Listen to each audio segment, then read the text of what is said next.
लगा। बहुत मुद्दत पहले सैयदों के घर से एक चीज चोरी हुई थी, वो किसी और के सिर पे सजा दी गई थी। मैं वो पढ़ने लगा। मैं अभी नहीं पढ़ूंगा, अभी तो मैं आपको सस्पेंस में रखूंगा। बजाकर कहते होते ना टीप का बंद बाद में जो आखिरी शेप होता है, तो मैं भी वो बाद में रखूंगा। बरामदगी मैं करवा देता हूं जी। जब रिसालत माप क्योंकि नूर थे और मौला अमीर अल मोमिनीन रिसालत माप एक, ये नूर मुख्तलिफ असलाम में रहा, मुख्तलिफ सुलबों में रहा। जिस नबी की गोद में होता था उसकी पेशानी में नहीं होता था, जिसकी पेशानी में होता था उसकी गोद में नहीं होता था। मसलन हज़रत इब्राहीम के सुल्ब में जब नूर पहुंचा तो अब हज़रत इब्राहीम की पेशानी में है। जो ही हज़रत इस्माइल दुनिया में आए, अब ये पेशानी से निकल के इस्माइल की पेशानी में आ गया। अब इब्राहीम की गोद में है, पेशानी में नहीं। हर नबी की या पेशानी में होता था या गोद में होता था, या पेशानी में होता था या गोद में होता था। मक्के का शहर था, दरवाजा खुला है अबू तालब का। अबू तालब घर से बाहर निकले हैं, सामने से आए एक बंदे देखेगा, अस्सलाम वालेकुम या ज़ुन्नुरैन, ए दो नूरों वाले तुझ पे मेरा सलाम। तो दो नूर कौन से थे? गोद में मोहम्मद का नूर था, पेशानी में अली का नूर। ये ज़ुन्नुरैन अली के बाप का लक़ब।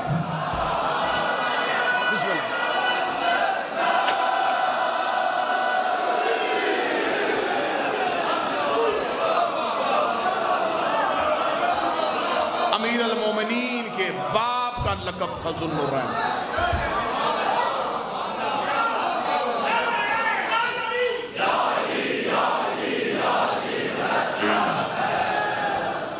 हज़रत अबू तालिब रज़ी अल्लाह नहीं, हज़रत अबू तालिब अलैहिस्सलाम। इस पे मुसल्ले पे मुसलमान दरूद पढ़ते हैं।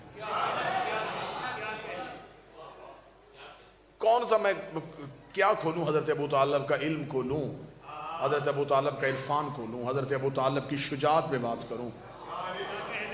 हज़रत अबू तालिब का इल्म ढूंढना हो तो सिर्फ दीवाने अबू तालिब पढ़ के देख लें।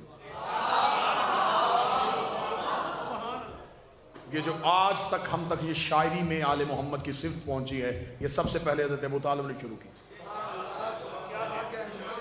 मैंने इमाम से पूछा था कि आप हाशमियों में से जो भी इमाम मिंबर पे आता है वो इतना फसीह बली खुतबा कैसे देता है? इमाम ने फरमाया इसलिए कि हम अपने बचपन में बच्चों को दीवाने अबू तालिब पढ़ा देते हैं।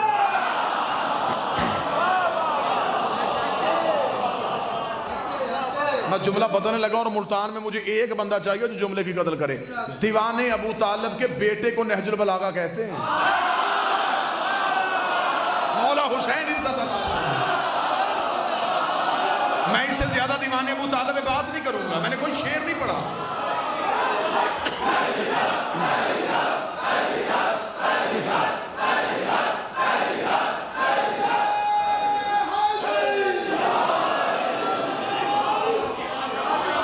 दीवाने अबू तालिब के बेटे का नाम नहजुल बलागा है।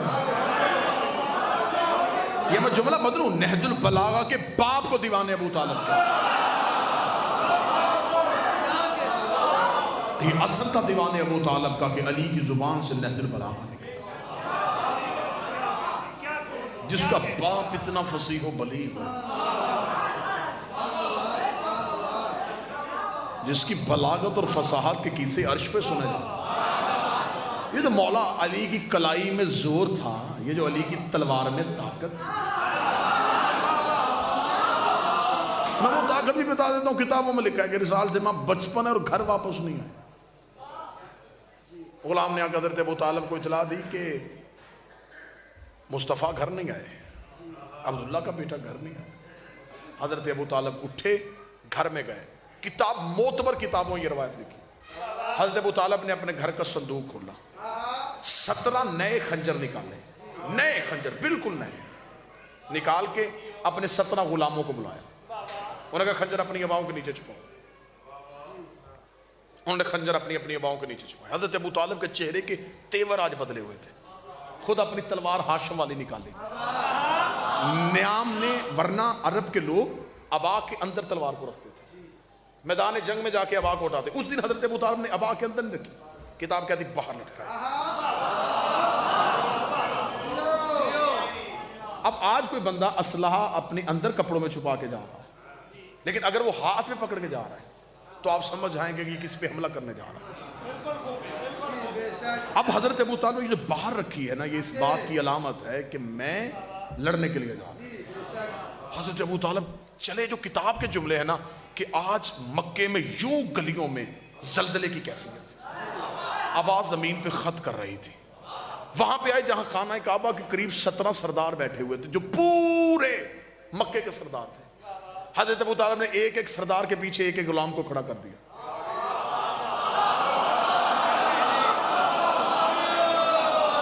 एक एक तकिए में बैठा हुआ सरदार और पीछे एक एक गुलाम। खुद हजरत अबू तालिब बिजली की सी तेजी से करीब से गुजर गए। सरदारों ने जल्दी से तकियों की टेक छोड़ी। क्या हुआ है आज? तलवार भी बाहर, आंखों में सुर्खी, जुल्फे हवा में, तेवर क्या है अबू तालिब के? क्या होने जा रहा है? हजरत अबू तालिब पहाड़ी के पीछे गए। रिसालत इमाम वहां बैठे हुए अल्लाह की इबादत में मसरूफ थे।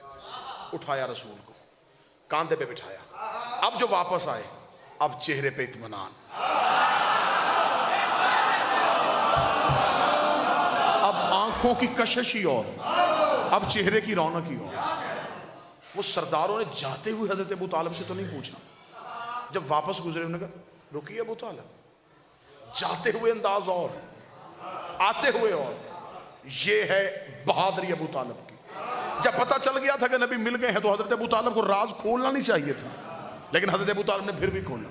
हजरत अबू तालिब ने अपने गुलामों से कहा अबाएं हटाओ, उन्हें बाहर फरमाया अपने खंजर दिखाओ इन्हें। उन्होंने 17 चमकते हुए खंजर दिखाए। मक्के के सरदार ने कहा अबू तालिब ये तू क्या करने वाला था? फरमाया अगर मुझे पहाड़ के पीछे से मोहम्मद ना मिलता तो मैं गुलामों को कह के गया था मेरे आने का इंतजार ना करना, इनकी गर्दनें काट देना।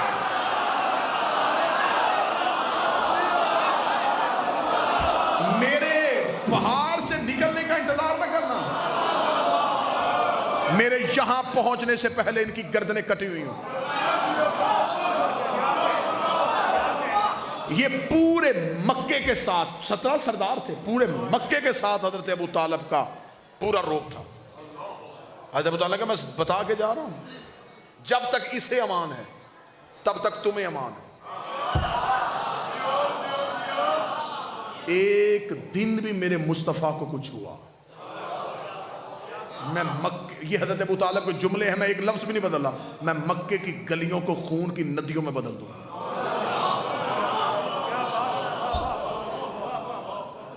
खतरे के बिस्तर पे अपना बेटा उठा कर रसूल को सुना, मेरा कत्ल हो जाए, उसकी अमानत में खयानत हो। चचा बेटा भतीजे पे कुर्बान नहीं करता, अकीदे पे कुर्बान करता।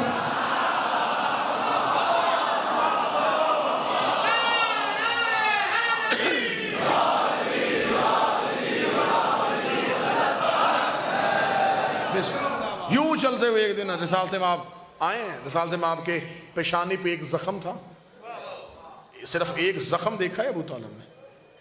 वहां गए जहां पे अमीर अल मोमिनीन लेटे थे, अली को बाजू से पकड़ के उठा के खड़ा किया। हज़रत अबू तालिब को ये जुमला आज भी तारीख के माथे पे झूमर बन के चमक रहा है। हज़रत अबू तालिब ने मौला अली की तरफ देख के यूं रिसालत इमाम की तरफ देखा, अगर उसने जख्मी होना था तेरे मांगने का फायदा क्या है?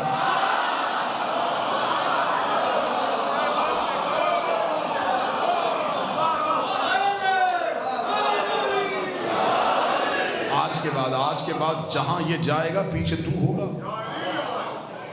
यही वजह है कि अगले दिन जब रसूल मक्के की गली में तबलीग के लिए गए तो आगे आगे मोहम्मद और रसूल अल्लाह, पीछे पीछे अली वलीउल्लाह। काफिर चाहते थे अली पे हमला करें ताकि मोहम्मद पे हमला हो सके।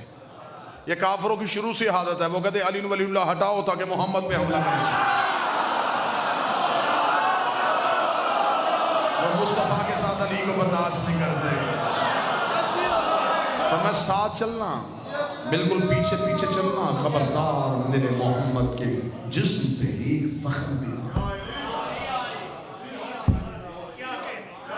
यह अली का बाप, क्या क्या शुजात सुनाए तुम्हें अली के बाप की, क्या क्या इल्म सुनाए तुम्हें अली के बाप। जो इस्लाम आने से पहले इस्लाम के लिए ज़मीन जरखेज़ कर रहा था।